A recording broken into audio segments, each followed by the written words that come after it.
کھلی اسلام کی آنکھیں ہوا سارا جہاں روشن، کھلی اسلام کی آنکھیں ہوا سارا جہاں روشن، عرب کے چاند صدقے کیا ہی کہنا تیری طلعت کا، عرب کے چاند صدقے کیا ہی کہنا تیری طلعت کا۔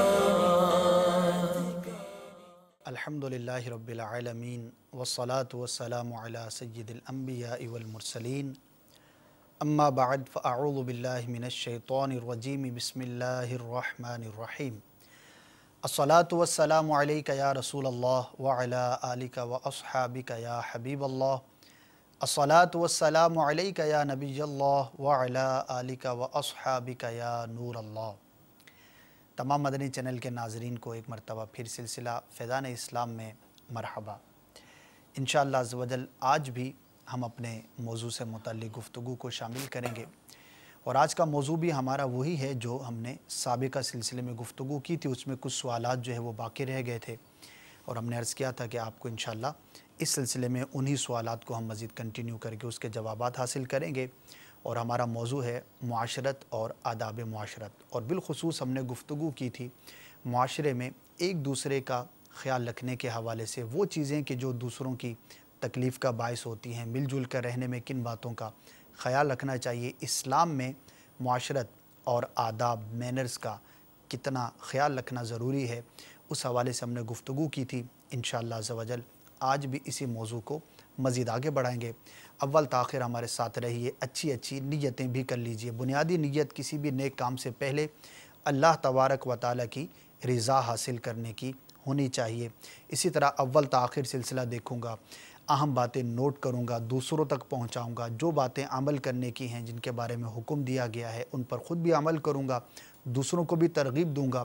اس خاص موضوع کے حوالے سے جو کچھ بھی ہمیں آداب معاشرت بیان کیے جائیں گے، دوسروں کے حقوق سے متعلق ہمیں جو سمجھایا جائے گا، انشاءاللہ عز و جل اس کے پیش نظر بھی میں اپنے اعمال کا ضرور جائزہ لوں گا، اور اسی طرح سے جتنی نیتیں زیادہ کریں گے انشاءاللہ اتنا ہی زیادہ ثواب کے آپ حقدار ٹھہریں گے۔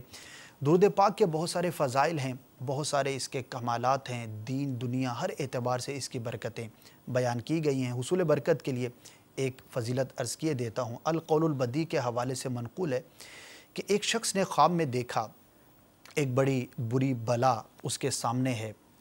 اس نے سوال کیا کہ تو کون ہے؟ اس بلا نے جواب دیا کہ میں تیرے برے اعمال ہوں۔ دیکھنے والے نے پوچھا کہ تجھ سے چھٹکارے کی کیا صورت ہے، میں کیسے تجھ سے چھٹکارا حاصل کر سکتا ہوں؟ تو اس نے جواب دیا درود پاک کی کثرت کے ذریعے۔ اللہ تعالی ہمیں درود پاک کی کثرت کی توفیق عطا فرمائے۔ محبت رسول صلی اللہ تعالی علیہ وسلم کا بہترین ذریعہ ہے درود پاک، اٹھتے بیٹھتے چلتے پھرتے پڑھنے کی عادت بنائیے، انشاءاللہ عز و جل نیک بننے کا بھی موقع ملے گا، دینی دنیاوی ہر طرح کی برکتوں کا یہ موجب ہوتا ہے۔ صلو علی الحبیب صلی اللہ تعالی علی محمد صلی اللہ تعالی علیہ وآلہ وسلم۔ مفتی صاحب کیسے ہیں آپ؟ خیریت سے؟ الحمدللہ ماشاءاللہ پچھلے سلسلے کے بعد بھی کئی لوگوں سے ملاقات کا اتفاق ہوا، تو بہت ساری باتیں لوگوں نے بیان بھی کی، اور کچھ تاثرات اور جو فون کالز بھی ہمیں موصول ہوئی تھیں۔ واقعی ایک بڑا ہی اہم موضوع ہے، اور تقریباً ہر دوسرا شخص ہی اس چیز کی شکایت کرتا ہوا نظر آتا ہے کہ فلاں نے میرے ساتھ ایسا معاملہ کیا، لوگوں کو اس طرح سے نہیں اس طرح سے رہنا چاہیے۔ تو ماشاءاللہ بڑی ہی اچھا اور بڑا ہی مفید یہ ٹاپک ہے۔ مفتی صاحب میں یہ پوچھنا چاہوں گا کہ معاشرت اور آداب، جو ہم رہن سہن کے آداب کی جو ہم نے مینرز کی بات کی تھی، اس کی دین میں کتنی اور کیا اہمیت ہے، اس بارے میں کچھ روشنی ڈالی۔ بسم اللہ الرحمن الرحیم۔ اس موضوع کے حوالے سے پچھلی مرتبہ بھی کلام ہوا تھا کہ ہمارے دین کے جو بنیادی شعبے ہیں ان کے اندر معاشرت اور آداب، یہ دونوں ہی بڑے اہم شعبے ہیں، اور دونوں اپنی جگہ پر پوری اہمیت رکھتے ہیں۔ جی، معاشرت اور آداب کے حوالے سے عرض یہ ہے کہ اس کی اہمیت کے لیے اگر صرف 3 چیزوں پر غور کر لیا جائے تو کافی ہے۔ ماشاءاللہ۔ پہلے نمبر پر تو یہ دیکھیں کہ قرآن پاک کے اندر معاشرت اور آداب کے کتنے احکام بیان ہوئے ہیں۔ ٹھیک ہے۔ قرآن پاک کے اندر کسی شے کا ایک مرتبہ آ جانا ہی اس کی اہمیت کے لیے بہت کافی ہے۔ بے شک. لیکن معاشرت اور آداب وہ چیز ہیں کہ جن کے بارے میں قرآن پاک میں ایک جگہ نہیں بلکہ بیسیوں جگہ پر ارشاد فرمایا گیا، تعلیمات دی گئی، سمجھایا گیا اور باقاعدہ آداب بیان کیے گئے، معاشرت کے طریقے بیان کیے گئے. اچھا، اسی طرح دوسری اس کی اہمیت کی ایک بہت واضح جو ہمارے سامنے چیز آتی ہے وہ ہے نبی پاک صلی اللہ علیہ وآلہ وسلم کی سیرت طیبہ کے اندر اس شے کا موجود ہونا کہ نبی پاک صلی اللہ علیہ وآلہ وسلم کی اپنی جو مبارک معاشرت تھی وہ کیسی تھی، آپ کا جو لوگوں کے ساتھ میل جول تھا، جو اٹھنا بیٹھنا تھا وہ کیسا تھا. یعنی سرکار علیہ الصلوۃ والسلام نے خود ارشاد فرمایا کہ خیرکم خیرکم لأہلہ وانا خیرکم لأہلی، کہ تم میں بہترین وہ ہے جو اپنے گھر والوں کے ساتھ اچھا ہے اور میں تم میں سب سے زیادہ اپنے گھر والوں کے ساتھ اچھا سلوک کرنے والا ہوں. تو یہ معاشرت ہی کا معاملہ ہے. اچھا، یہ اسی طرح پھر نبی پاک صلی اللہ علیہ وآلہ وسلم کی سیرت طیبہ کے نمونے کے بعد آپ نے جو اس کی تعلیمات ارشاد فرمائی ہیں ان کی روشنی کے اندر بھی معاشرت کا پتہ چلتا ہے کہ دین کا بہت بڑا حصہ صرف اسی پر مشتمل ہے. آپ احادیث کی کتابیں اٹھائیں یا آپ فقہ کی کتابیں پڑھیں یا آپ تصوف کی کتابیں لے لیں، تینوں کے اندر یعنی دین کی بنیادی ترین جو کتابیں، تفسیر میں تو یہ ہوتا ہے کہ جیسی آیت ہے اس کے مطابق بیان کیا جاتا ہے، لیکن اگر اس کو بھی جدا کیا جائے تو ایک بہت بڑا حصہ ہے قرآن پاک کا اور تفاسیر کا کہ جو اسی موضوع سے متعلق ملے گا. لیکن احادیث مبارکہ کو چونکہ ایک خاص باب باندھ کر اس کو چیپٹرز کے اندر تقسیم کر کے اس کو لکھا جاتا ہے موسٹلی، تو اس کے اعتبار سے دیکھیں تو باقاعدہ کتاب الآداب، کتاب الآداب کے نام پر حدیث کی کتابوں کا ایک بہت بڑا حصہ ہوتا ہے. یعنی یوں کہہ لیں کہ بعض اوقات ایسا ہوتا ہے کہ اگر ایک کتاب 800 صفحات پر مشتمل ہے حدیث کی تو اس کا 8واں حصہ یعنی 100 صفحہ جو ہوگا وہ صرف آداب کے بارے میں ہوگا. اچھا، ہو سکتا ہے بہتوں کے لیے نئی بات ہو کہ حدیث پاک کا اتنا بڑا مجموعہ اس قدر اس کے بارے میں ہوتا ہے. اچھا، اسی طریقے سے جیسے امام بخاری رحمۃ اللہ علیہ مشہور محدث ہیں اور محدثین کے اندر یعنی نہایت ہی نمایاں مقام ہے ان کی ایک پوری کتاب ہے الادب المفرد. اچھا، الادب المفرد جو ہے بیسیکلی یہ آداب اور معاشرت کے بارے میں ہے. اسی طرح کے یہ موضوع پوری کی پوری کتاب جو ہے یہ آداب اور معاشرت کے بارے میں ہے کہ ایک مسلمان کی معاشرت کیسی ہونی چاہیے، اس کا ماں باپ، بہن بھائی، رشتہ دار، دوست احباب، پڑوسی لوگوں کے ساتھ اس کا تعلق کیسا ہونا چاہیے، اس کے کھانے پینے، اٹھنے بیٹھنے، چلنے پھرنے، مہمانوں سے ملنے، کہیں مہمان جائے تو مریض کی عیادت کرنا، جنازے میں شرکت کرنا، لوگوں کی خیر خواہی کرنا، وہ انہی چیزوں کے اوپر پوری کتاب مشتمل ہے. مفتی صاحب، جب محدث کا لفظ آتا ہے تو اس طرح لوگوں کا ذہن عام طور پر نہیں جاتا کہ اس طرح کی چیزیں بھی جمع کی ہوں گی، یعنی اتنا دور ہے لوگ. بہت کتابیں اس پر تو بہت. امام بخاری رحمۃ اللہ علیہ تو چونکہ ایک نمایاں ترین مثال ہے اس لیے میں نے انہی کا نام لیا کہ ان کو سارے ہی جانتے ہیں. تو امام بخاری رحمۃ اللہ علیہ کی پوری کتاب الادب المفرد جو ہے وہ اسی موضوع کے اوپر ہے اور اس میں کم از کم 1500 سے زیادہ حدیثیں ہیں. 1500 اب یہ اندازہ لگیں 1500 سے زیادہ حدیثیں انہوں نے اسی موضوع پر یعنی آداب اور معاشرت کے اوپر انہیں جمع فرمائی ہیں. اچھا، اسی طرح امام نووی رحمۃ اللہ علیہ مشہور محدث ہیں، ان کی کتاب ہے ریاض الصالحین. ریاض الصالحین کا بہت تھوڑا سا حصہ ہے جو عبادات کے بارے میں ہے. اس کا جو موسٹ آف دا بک ہے، جو میجر پورشن ہے کتاب کا، وہ سارے کا سارا جو ہے وہ آداب معاشرت اور آداب زندگی کے اوپر مبنی ہے. یہ مشہور محدثین میں سے جنہوں نے مسلم کی شرح لکھی. اسی طرح اور بھی محدثین کا یعنی ہم تذکرہ کریں تو بہت سارے محدثین کی اس طرح کی کتابیں ملیں گی. اس سے پتہ چلتا ہے کہ حدیث کا کتنا بڑا حصہ ہے جو محض معاشرت اور آداب کے اوپر مشتمل ہے، جو زندگی کے آداب سکھاتا ہے، زندگی گزارنے کا طریقہ سکھاتا ہے، جو عبادت کے ساتھ یعنی اللہ کے حقوق کے ساتھ لوگوں کے حقوق ادا کرنے کی ترغیب دیتا ہے. اسی لیے بلکہ ایک بڑی دلچسپ بات ہے، حدیث کی جو کتابیں ہیں ان کی مختلف تقسیم ہیں. یعنی کسی کو مسند کہا جاتا ہے، کسی کو معجم کہا جاتا ہے، کسی کو سنن کہا جاتا ہے، کسی کو جامع کہا جاتا ہے. ان میں جو سب سے زیادہ جو وہ ہوتی ہے، جو جامع ترین یعنی جو قسم ہوتی ہے وہ جامع ہی ہوتی ہے، اس کو جامع ہی کہتے ہیں. ٹھیک ہے، اس کا جامع کون سی کتاب ہوتی ہے جس میں 8 ابواب ہوں، یعنی 8 موضوعات کو بطور خاص جس میں لیا گیا ہو. 8 موضوعات، ان 8 موضوعات کے اندر ایک موضوع آداب زندگی ہے. اچھا، یعنی جامع حدیث کی کتاب وہ ہوتی ہے کہ جس کا ایک موضوع ہی کتاب الادب، کتاب الآداب، آداب زندگی کے بارے میں ہوتا ہے۔ تو یہ احادیث کے اندر یعنی نبی پاک صلی اللہ علیہ وآلہ وسلم کی جو تعلیمات ہیں اس حوالے سے تو اتنی کثرت کے ساتھ ہے کہ محدثین نے پورے ابواب اس کے اوپر بیان فرمائے۔ یہ حدیث کی کتابیں۔ اچھا، اسی طرح فقہ کی کتابوں کی طرف آ جائیں۔ فقہ کی کتابوں کے اندر ہر کتاب کے اندر موسٹلی جو جامع کتاب ہوگی یعنی جس میں سارے ابواب ہوں، صحیح، اس میں ایک باب ہوتا ہے، کہیں اس کا نام کتاب الکراہیت ہوتا ہے، کسی جگہ اس کا نام کتاب الاستحسان ہوتا ہے، کسی جگہ اس کا نام کتاب الادب ہوتا ہے، اور کسی جگہ اس کا نام کتاب الحضر والاباحہ ہوتا ہے۔ صحیح، یہ سارے الفاظ جو ہیں کراہیت، استحسان اور حضر و اباحت اور دیگر نام، یہ سارے بیسیکلی آداب کے بارے میں ہوتے ہیں۔ آداب زندگی، آداب معاشرت، لوگوں سے کیسے ملنا ہے، پڑوسیوں سے کیسا سلوک کرنا ہے، اپنے جو ہے وہ اپنے ماں باپ سے کیسا سلوک کرنا ہے، بچوں پہ کیسی شفقت کرنی ہے، مخلوق خدا پہ کیسے رحم کرنا ہے، جانوروں کے ساتھ کیسا اچھا سلوک کرنا ہے، کھانے پینے، سونے جاگنے، اٹھنے بیٹھنے، انہی کے آداب پر مشتمل ہوتی ہے۔ تو گویا آپ حدیث کی کتابیں لے لیں، آپ کو یہ ٹاپک باقاعدہ دین کے حصے کے طور پہ ملے گا۔ آپ فقہ کی کتابیں لے لیں، آپ کو اس کے اندر بھی ملے گا۔ اور اسی طرح آپ تصوف کو لے لیں اگر تو تصوف کے دو اعتبار سے یہ مرکزی ترین مضامین کے اندر داخل ہے۔ اچھا، ایک تو اس اعتبار سے کہ وہی کہ معاشرت جو ہے یہ دین کا حصہ ہے، ٹھیک ہے، اسی لیے آپ احیاء العلوم جو سب سے بڑی اور سب سے جامع ترین کتاب ہے تصوف کی، امام غزالی رحمۃ اللہ علیہ کی، یا آپ کی دوسری کتاب کی میں سعادت، مشہور ترین کتابیں، آپ ان دونوں کتابوں کو دیکھیں۔ اس کا جو پہلا حصہ ہے جیسے احیاء العلوم ہے، اس کا جو پہلا حصہ ہے یہ عبادات پر ہے، ٹھیک ہے، عقائد اور عبادات پہ۔ اس کا تیسرا حصہ ہے باطنی امراض کے اوپر، ٹھیک ہے، اس کا چوتھا حصہ ہے باطنی اچھے اخلاق کے اوپر، یعنی صبر، شکر، توکل، اخلاق کے اوپر۔ تیسرا حصہ حسد، بغض، تکبر، کینہ، غصہ، حسد، حقد، اس کے اوپر۔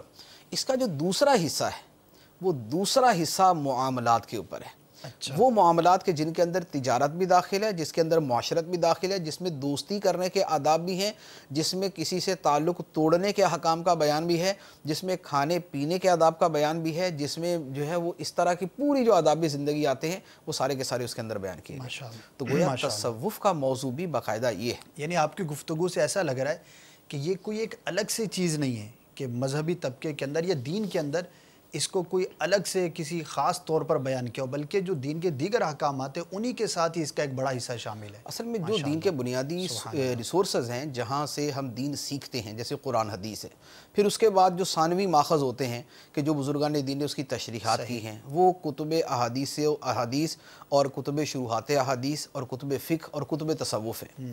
اس میں جو پرانی کتابیں ہیں جو چلتی آ رہی ہیں وہ ہمیشہ ان چیزوں پر مشتمل ہوتی ہیں۔ اصل میں یہ ہوا کہ ہمارے زمانے کے اندر یا ہمارے قریب زمانے میں چونکہ معاشرت اور آدابی زندگی اس کو اگنور کیا جاتا رہا، اس سے صرف نظر ہوتا رہا، تھوڑا سا اس کی طرف توجہ نہیں دی گئی، اس کے اوپر بیانات زیادہ نہیں ہوتے، اس کے اوپر کتابیں زیادہ نہیں لکھی جاتی، لوگ اس کے پڑھنے کی طرف نہیں آتے، تو اس کی وجہ سے یہ دین کا حصہ لوگوں کی نگاہوں سے اوجھل ہوتا گیا، اور اب یہ لوگوں کے لیے ایک قسم کا اجنبی بن چکا ہے کہ لوگوں کے سامنے اگر حقوق العباد کی، حسن معاشرت کی، آداب زندگی کی بات کرتے ہیں تو انہیں ایک اجنبیت سی محسوس ہوتی ہے۔ ان کے لیے نماز اجنبی نہیں ہے، ٹھیک ہے، لیکن آداب زندگی اجنبی ہے، جبکہ جس قرآن کے اندر نماز کا بیان ہے اسی کے اندر آداب زندگی کا بیان بھی، اسی کے اندر حسن معاشرت کا بیان ہے، اسی کے اندر حسن معاشرت کی چیزوں کو فرض تک قرار دیا گیا ہے کہ یہ تمہارے اوپر فرض ہے کہ تم یہ کام کرو، یہ تمہارے اوپر لازم ہے کہ تم یہ کام کرو، تو یہ ساری چیزیں اس میں ہیں۔ تو یہ وہ ساری چیزیں ہیں کہ جن سے اس معاشرت کی اور آداب زندگی کی اہمیت کا پتہ چلتا ہے۔ قرآن پاک کے اندر، قرآن پاک کے چند ایک مثالیں میں عرض کرتا ہوں جس سے ان ڈیٹیل بالکل واضح ہو جاتا ہے کہ ہمارا دین ہمیں کیا سکھاتا ہے۔ جیسے مثال کے طور پہ والدین کے بارے میں تو معروف ہے، اللہ تعالیٰ نے ارشاد فرمایا وَبِالْوَالِدَيْنِ إِحْسَانًا، والدین کے ساتھ اچھا سلوک کرو۔ بیویوں کے بارے میں ارشاد فرمایا وَعَاشِرُوهُنَّ بِالْمَعْرُوفِ، اور بیویوں کے ساتھ اچھے انداز میں معاشرت اختیار کرو، جو زندگی گزارنا ہے وہ بیویوں کے ساتھ اچھے انداز میں کرو۔ رشتہ داروں کے بارے میں فرمایا وَبِذِي الْقُرْبَى، اور رشتہ داروں کے ساتھ حسن سلوک کرو، یا فرمایا وَآتِ ذَا الْقُرْبَى حَقَّهُ، اور رشتہ دار کو اس کا حق دو۔ یا اسی طرح ایک جگہ پر ایک آیت مبارکہ بڑی جامع ہے جس میں سب کے حقوق کا بیان کر دیا گیا، یعنی اس میں اللہ کا حق بھی بیان کیا گیا اور بندوں کا حق بھی بیان کیا گیا۔ ارشاد فرمایا وَاعْبُدُوا اللَّهَ وَلَا تُشْرِكُوا بِهِ شَيْئًا وَبِالْوَالِدَيْنِ إِحْسَانًا وَبِذِي الْقُرْبَى وَالْيَتَامَى